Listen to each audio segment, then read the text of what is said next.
Retirement had turned the world into a sepia photograph. Days bled into one another, their edges soft and indistinct, until Sting found himself standing in the basement of his Connecticut estate, a place he'd avoided for years. It wasn't the dampness that deterred him, the earthy tang of mildew, the way cold crept into joints like an uninvited guest, but the weight of what lay buried. Boxes of tour laminates, cracked Grammys repurposed as bookends, reel-to-reel tapes warped by humidity. Relics of a life that now felt like someone else's biography. He'd come down to organize, or so he told himself. A futile attempt to outrun the quiet. The stairs groaned underfoot, each step a protest, as if the house itself resented the intrusion. Light from a single bulb swung overhead, casting shadows that lunged and retreated like shy animals.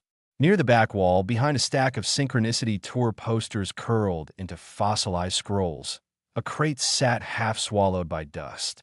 Its lid bore a coffee-stained shaped like Italy, a relic from some forgotten midnight session.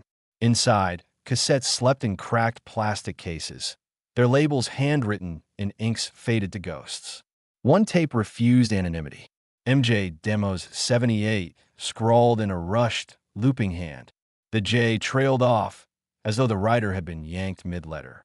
Sting's thumb hovered over it. 1978, the year the Police signed their first contract. The year Michael Jackson, barely 20, had begun his slow metamorphosis from child star to something stranger, brighter, a supernova in sequence. The basement's silence thickened. He could leave it, should leave it. Retirement was a covenant. No more studio politics. No more scraping his soul onto tape. Yet his feet carried him to the ancient Panasonic deck in the corner, its buttons yellowed as old teeth. The machine word, hungry. When he pressed play, the hiss of blank tape gave way to a voice so young it unstitched him. Michael. Not the ethereal falsetto of Off the Wall, but something rawer, a blade still forging itself. The track was incomplete. A verse about dancing with shadows, a chorus that dissolved into laughter. Then a cough. Take two. Someone barked off mic, and the boy sighed. Ain't no sunshine here, man. Sting's breath caught. He knew that laugh.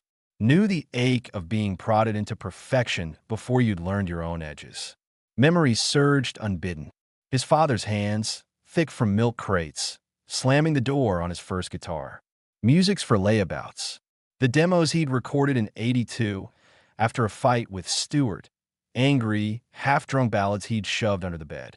How many artists had buried their might-have-beens in basements, attics, the quiet corners of thrift stores? Genius wasn't rare, it was fragile. A match struck in a hurricane. Outside, dusk purpled the sky. The tape looped, Michael's voice weaving with the creak of the house, the distant cry of a night heron. Sting sat frozen, a man caught between centuries. That voice, it wasn't just a performance. It was a fossil of a boy still learning to dream in a world that sold his childhood for stadium lights. He thought of his own sons, their scraped knees and school plays, the ordinary magic he'd fought to give them. What had Michael's basement held? What ghosts hummed in his walls? When the tape ended, the silence felt sacramental. Sting rewound it, the machine whining. Again, again. Each play revealed new layers. A hiccup on the high note, fingers snapping offbeat, the whispered shit when a chord faltered. Flaws museums airbrushed away. By the third listen, he began to cry. Not for Michael or himself, but for the sheer, unsustainable hope of it all. Art that outlived its creator. Love letters to a future the artist would never see. He didn't sleep. By dawn, his hands trembled, not from age, but the voltage of revelation. In the kitchen, he ignored the coffee maker, its blinking lights judgmental.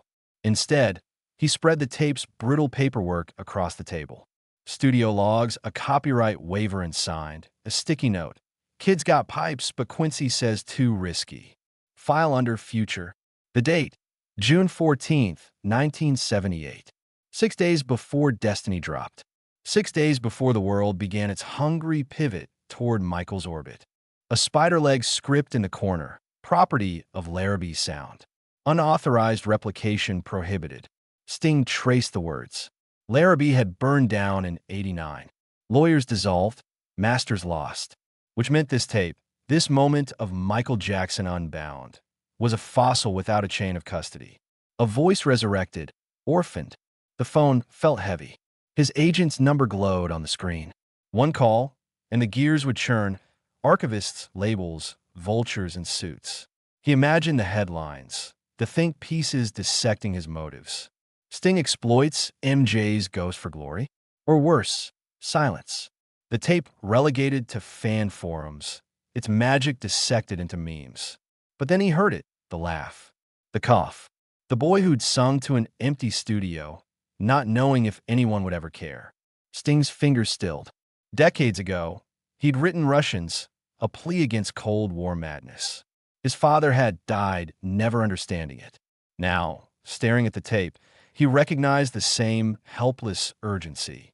Some songs weren't meant to be cages. He picked up the phone. The studio was colder than he remembered. Not the sleek digital caverns of the 2000s, but a converted garage in Burbank, its walls still sweating the musk of analog tape and cigarette smoke. Sting had chosen it for the machines, the same machine how of Scully recorder used at Larrabee in '78. The engineer, a woman named Rosa with a silver streak in her hair and fingers tattooed with musical notes, said nothing when he handed her the cassette. She simply slid it into the machine, her movements reverent, as though handling a relic. Click. Hiss. Michael's voice spilled into the room, brighter here, stripped of the basement's damp. A verse about mirrors that lie. A bridge comparing fame to a house with no doors. Sting closed his eyes. He'd heard demos before, the half-formed cries of artists chasing their tails, but this was different. This wasn't a sketch. It was a window. The boy on the tape wasn't yet a myth. He was hungry, terrified, alive. Rosa froze mid-adjustment. Christ, she whispered. The curse hung in the air, a prayer in reverse. They worked in silence, her transferring the tape to digital, him pacing the studio's frayed carpet. Outside, L.A. buzzed, a hive of SUVs and ambition. But inside, time coiled like a serpent eating its tail. When Rosa isolated a backup vocal, a harmony so thin it frayed at the edges, Sting's throat tightened. He'd spent decades layering his own voice in studios, building walls of sound to hide behind. Michael had nowhere to hide here. His breaths between takes, the squeak of his sneakers on the floor. It was all naked, unguarded. Rosa tapped the screen. Listen. A faint voice underpinned Michael's. Higher, Mike. Push it higher. Quincy Jones. Or someone mimicking him. Sting leaned in. 1978. Quincy was already a titan, shaping futures with a flick of his baton. Had he rejected these tracks?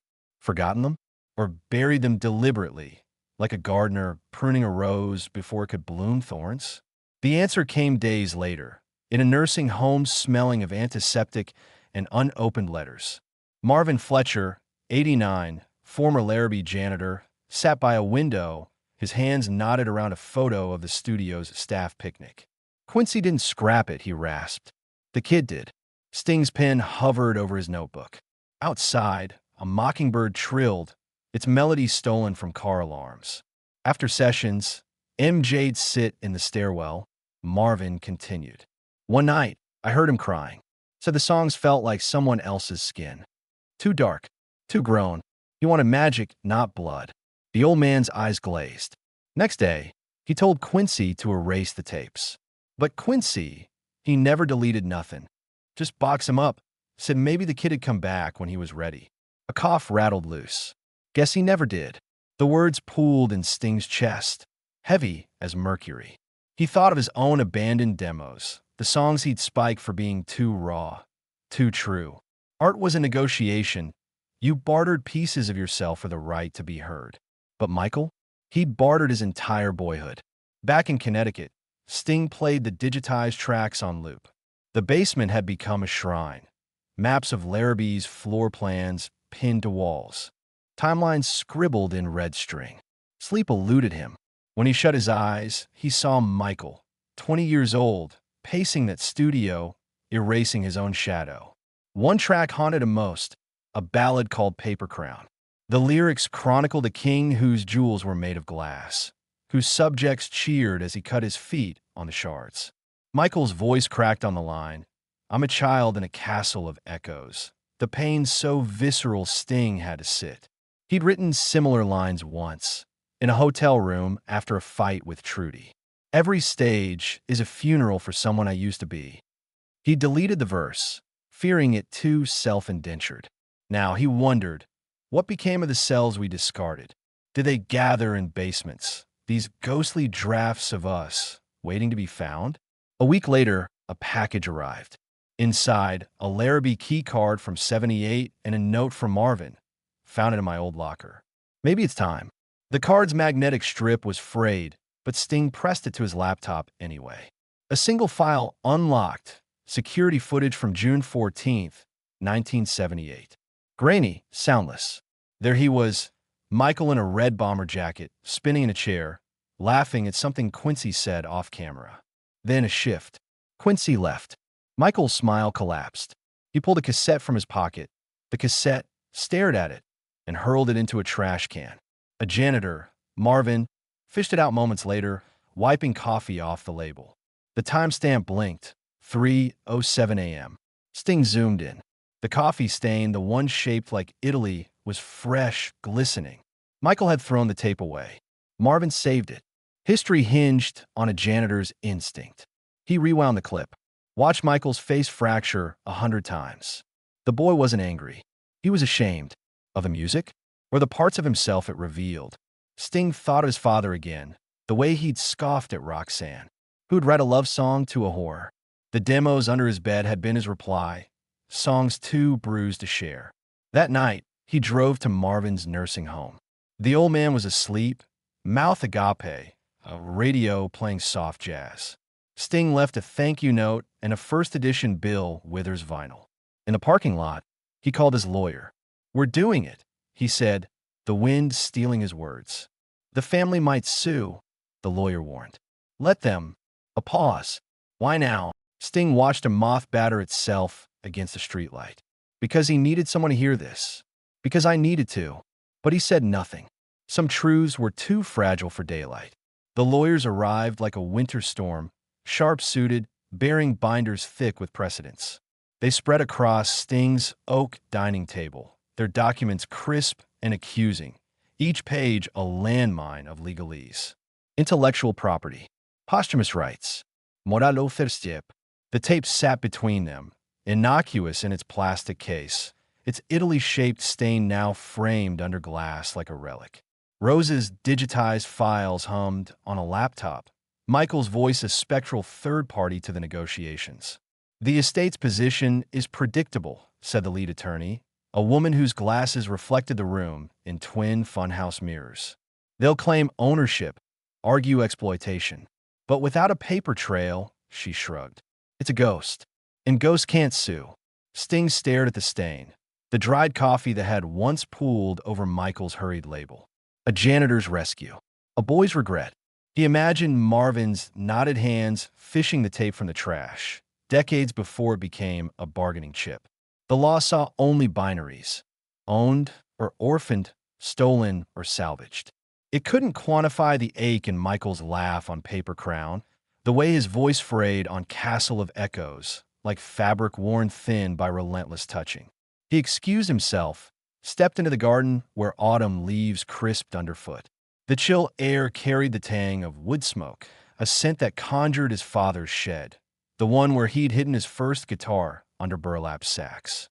"Music's for layabouts," the man had grumbled, yet every Sunday he'd hum hymns while scrubbing milk bottles, his voice softer than he'd ever allow sober.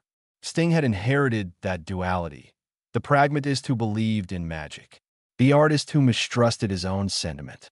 Back inside, the lawyers debated percentages, a macabre calculus of profit and penance. 60 to the foundation, 40 to the estate. No, 30 with royalties. Sting silenced them with a raised hand. "All of it," he said. "Every cent goes to safe haven." The room stiffened. The lead attorney leaned forward. "You're forfeiting leverage and inviting scrutiny." People will say you're guilty. Guilty. The word hung like a struck bell. Guilty of surviving? Of outlasting his ghosts while Michaels still screamed into the void? He thought of the security footage, the boy hurling his own heart into the trash. Artists bury their shame in basements. But what if the world digs it up, holds it to the light? That night, he dreamed of courtrooms. Michael sat opposite him, wearing the red bomber jacket from the footage, his face half-shadowed. "You think you're saving me?" he asked, voice spliced from a dozen songs. "Or saving yourself?" Sting tried to answer, but his words came out as guitar feedback, a screech that dissolved the walls, the floor, until they floated in a starless dark. He woke clutching a cassette. Not MJ's, but his own, a demo from '83, The Blue Tango, never released. The lyrics were a confession. "I danced on my father's grave, but the dirt clung to my shoes."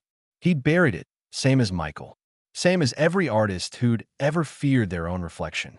At dawn, he drove to Manhattan. The Safe Haven offices occupied a brownstone in Harlem, its walls adorned with children's art, stick figure families, sons with cartoonish rays. The director, Elena, met him in a room smelling of crayons and hope. She played him voicemails, a girl in Ohio singing Paper Crown into a burner phone, a teen in Houston scatting over mirrors that lie. "They think it's new," she said, "that he's alive somewhere, writing just for them." Sting studied a child's painting, a purple house with a door wider than the walls. "What if it's wrong?" he murmured. Using his pain as currency, Elena handed him a letter. A 14-year-old scrawl. "MJ's voice makes the bad men quiet. Thank you." The paper trembled in his grip. Currency? No, this was alchemy, transmuting old anguish into new armor. The estate's cease and desist arrived on vellum, its crest embossed like a royal decree. Sting framed it beside the Italy stain, a diptych of contradiction. His lawyers bristled, but the public, once the story leaked, erupted in a fervor. Twitter threads dissected Michael's unheard growl on Dancing with Shadows. Reddit users isolated the coughs between takes, insisting one was a coded message. Every click, every hot take felt like a violation.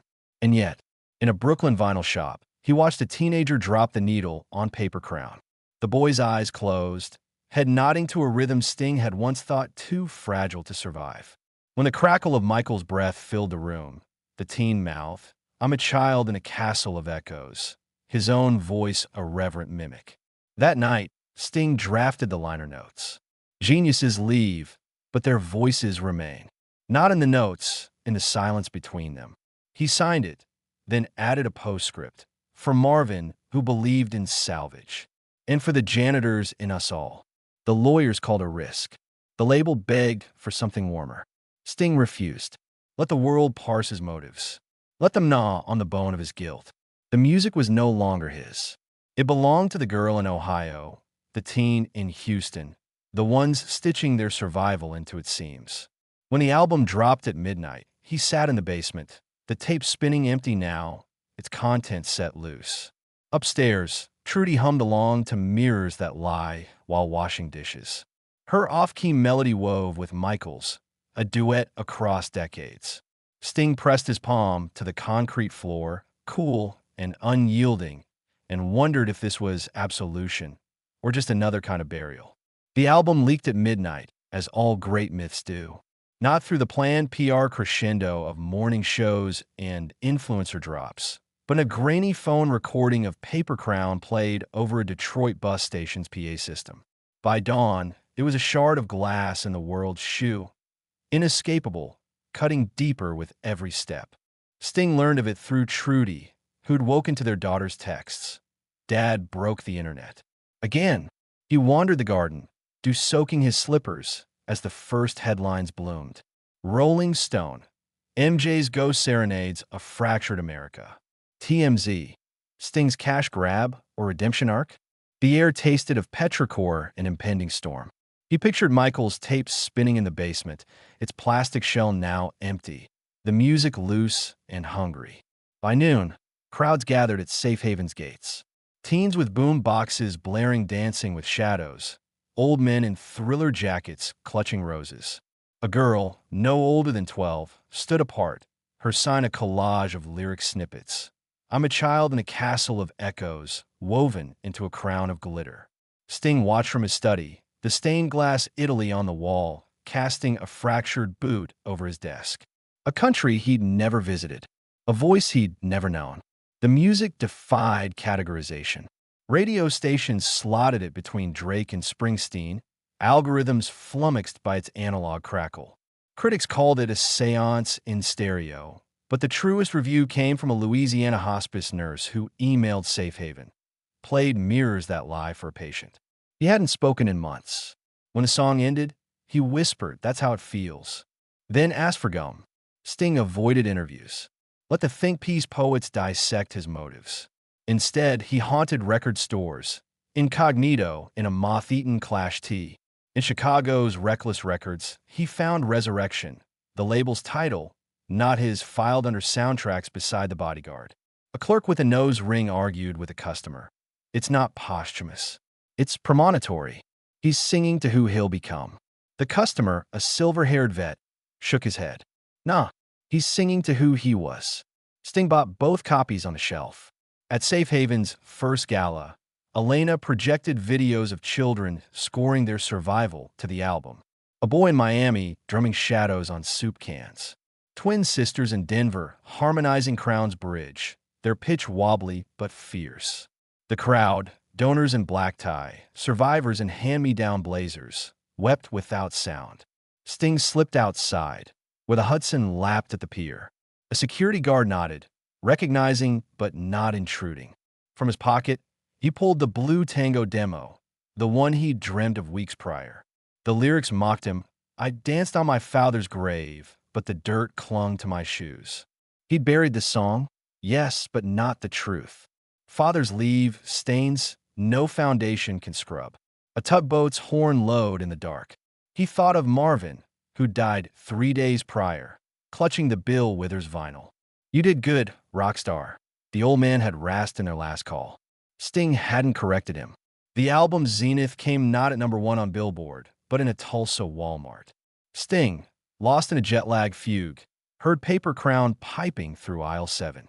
A young mother, her cart piled with diapers and discount vodka, paused by the frozen peas. As Michael's voice climbed, "Castle of echoes, throne of my fears," she leaned her forehead against the freezer glass, shoulders trembling. Sting froze, a box of Pop-Tarts in hand. The woman didn't sob, didn't crumble, just stood, absorbing the song like a blow, while her baby gummed a teething ring. When the chorus hit, she straightened, wiped her cheeks with a Walmart vest sleeve, and pushed onward. This, he realized, was the alchemy Elena described. Not healing, armor. By week's end, Resurrection had soundtracked 1,000 first dances, funerals, protests. Memes dubbed Michael, TikToks, Ghost Uncle, his unreleased ad-libs soundtracking skate fails and proposal fails. Sting's liner notes, "Geniuses leave, but their voices remain," were tattooed on frat boys and nuns. Yet in his basement, silence pooled thick. The empty tape case gathered dust, its Italy stain now a Rorschach test. What did you see? A country? A stain? A boy's regret? Upstairs, Trudy practiced a new song, her voice threading through floorboards. Sting recognized the melody, a Blue Tango riff he'd never shared. She must have found the demo. He considered storming up, demanding its burial. Instead, he lay on the cold concrete, let her imperfect alto mix with Michael's ghostly tenor, and wondered if forgiveness was just a duet we perform with our ghosts. The backlash arrived not as a storm, but as a slow, toxic drip. It seeped into comment sections and op-eds, a chorus of thinkfluencers dissecting Sting's motives with surgical disdain. Necrophilic nostalgia spat a viral TikTok essay scored to Thriller's bassline. "He's monetizing MJ's trauma to launder his own guilt," declared a podcast host whose voice dripped with the smugness of a man who'd never buried a secret in a basement. Sting tried to ignore it. He gardened, violently, uprooting weeds as if they were takes, while Trudy fielded calls from publicists. But the world insisted. At a charity luncheon, a journalist cornered him by the Shrimp Tower, Mike thrust like a blade. Do you regret weaponizing a dead man's pain? He'd said nothing, staring past her to a mural of laughing children, their faces painted in Safe Haven's colors. The next day's headline: Sting's silent AS critics accuse him of ghost exploitation. Even the Foundation's success curdled in the discourse. Donations skyrocketed, yes, but now every check carried the sour aftertaste of suspicion. At night, Sting scrolled through forums where fans and foes warred. He's giving all the money away, you vultures, clashed with why not just burn the tape? MJ clearly wanted it gone. The Italy-shaped stain, framed beside the estate's legal letter, seemed to pulse in the dark, a Rorschach blot of his own complicity. The breaking point came in Vegas. A benefit concert, Safe Haven's name in neon, where a pop star belted Paper Crown with auto-tuned fervor. Backstage, Sting sipped tepid water, the walls vibrating with bass. A stagehand handed him a note. Your Foundation's a tax dodge. MJ would puke. The paper crumpled in his fist, sharp as the demo tapes he'd once buried. He fled to the roof, desert wind scouring his face. Below, the strip blazed, a circuit board of greed and longing. He imagined Michael here, 1974, performing for mobsters in rhinestone suits. Had he felt this hollow, this gnawing sense of being both savior and parasite? The answers spiraled into the night, unanswered.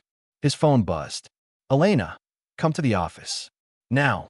The letter waited on her desk, creased and tear-splattered. No return address, just a postmark from Wichita. The handwriting looped girlishly, dotted with heartless eyes. Mr. Sumner, I'm 12. Caseworker says I don't gotta use my real name. Call me Lark. You don't know me, but your music held the door shut when the bad men came. I played MJ loud, so they'd think someone was home. One night, Ain't No Sunshine came on your radio, the live version where he coughs. I pretended it was my dad clearing his throat downstairs. The men left. Your album's different. It's not a weapon. It's a hole. I crawl inside when Caseworker drives me to new foster homes. The song where MJ says Castle of Echoes? That's me. But now they're building a safe haven house here. Caseworker says I can stay till I'm 18. I painted my room purple, like the house in MJ's song. Don't listen to the haters. You're the janitor now. Like Marvin. Lark, not my name. Sting read it twice. Thrice. The paper trembled, or maybe his hands did. Elena said nothing, her silence a cathedral. On the drive home, he detoured past Safe Haven's new construction site, a skeleton of beams and hope. Workers had left a boombox blaring dancing with shadows. He stood in the half-built doorway, Michael's voice bouncing off raw drywall. Dancing with shadows, we borrow the light. A worker nodded, tossing him a hammer. Sting gripped it, swung at a nail, the impact shuddering up his arm. It missed. The worker laughed, not unkindly. Ain't your tool, rock star? He left the hammer on a sawhorse, its handle warm from another man's grip. That night, he dreamed of Lark. She sat in a purple room, humming Paper Crown while painting a mural of Marvin and Michael as angels with broom wings. His father stood in the corner, milk bottles clinking. Music's for layabouts, he muttered, but his hands glowed with crayon wax, coloring a sunrise. At dawn, Sting retrieved the Blue Tango demo. Not to bury it, but to play it. Trudy found him in the kitchen, the cassette warbling through a tinny speaker. I danced on my father's grave. You wrote that? She asked. And buried it. She kissed his temple, her lips lingering. Funny. Sounds like a lullaby now. He didn't release the song, but he framed Lark's letter beside the Italy stain and legal decree, a triptych of contradiction. At the next gala, when a reporter sneered, "Still think you're the hero here?" Sting smiled. Ask the janitors, he said, and let the music answer. Years had a way of sanding down the edges of memory, but the school's hallways smelled exactly as Sting imagined hope might. A mingling of tempera paint, pencil shavings, and the faint, sweet musk of children's shampoo. He moved slowly now, his cane tapping a rhythmic counterpoint to the distant squeal of recess. The walls were a patchwork of finger paintings and construction paper collages, one depicting a purple house with a door wider than its frame. Lark's house, he thought. Though she'd be grown by now, her own storms weathered behind other doors. A teacher guided him to the music room, her shoes squeaking on linoleum. "The kids don't know who you are," she warned, not unkindly. "To them, you're just the man who paid for the xylophones." He preferred it that way. The room was sunlit, walls papered with sheet music scribbled in crayon. A boy of 7 or 8 sat at a dented piano, plinking keys with the solemn focus of a concert pianist. His melody was rudimentary, a stumbling scale, but beneath it ran a hummed tune, a riff so familiar it stole Sting's breath. Dancing with Shadows. Not the album version, but the raw, half-formed lick Michael had discarded on the tape. The boy's sneakers didn't reach the pedals. His hum veered off key, yet the essence remained, as indestructible as a fossil. Sting leaned against the doorframe, transported to another basement, another lifetime. The Italy-shaped stain, the hiss of tape, Marvin's gnarled hands, all of it condensed into this moment, this child's imperfect echo. After, he wandered the playground, its chain-link fence draped with morning glories. A girl in a polka-dot dress offered him a dandelion, its seeds already scattered. "Make a wish," she said, pressing the stem into his palm. He closed his eyes, but no wish came. Only gratitude, dense and wordless. The principal found him by the mural, a sprawling mess of handprints and lyric fragments. "Castle of Echoes" looped in bubble letters near the bottom, the O in echoes smudged by a tiny thumb. She gestured to a plaque beneath it, funded by Safe Haven, 2023. The misspelling charmed him. Art, like legacy, thrived in the cracks of perfection. "We teach them the album isn't history," she said. "It's a language." They duet with it. As if on cue, a trio of girls skip rope past, chanting Paper Crown's bridge to the slap of asphalt. "I'm a king. I'm a ghost. I'm a—" Their giggles swallowed the rest. Sting's cane sank into the grass as he bent to examine a chalk drawing. A lopsided boot splattered with blue. Italy his mind supplied, though the child artist had likely intended a rocket, a lake, a storm. Meaning reshaped itself, generation to generation. The flight home was crowded, a teenager beside him air drumming to silent beats. Sting dozed, lulled by engine hum, and dreamt of his father.